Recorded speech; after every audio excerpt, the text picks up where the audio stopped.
Hello and welcome. I will be answering WAEC 2020 AGRIC Science Objective Past Question 46.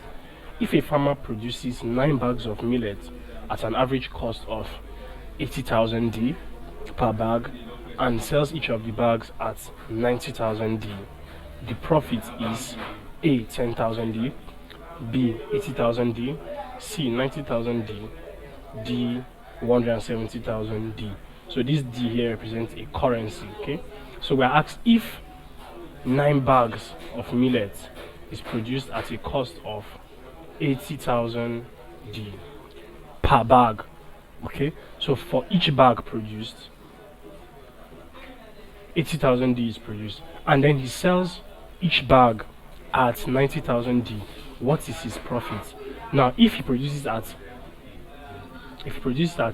80,000 D and he sells at 90,000 D, okay, so his profit for one bag is 10,000 D. So this is his profit per bag. Now he sold 9 bags, so 9 times 10,000 D will give you the profit for the 9 bags which he sold at 90,000 D. So that is 90,000 D. So that means the farmer made a total profit of 90,000 D, and 90,000 D is option C. So option C is the correct answer to this question. Thank you, and please subscribe to this channel for more videos and for more past questions and answers.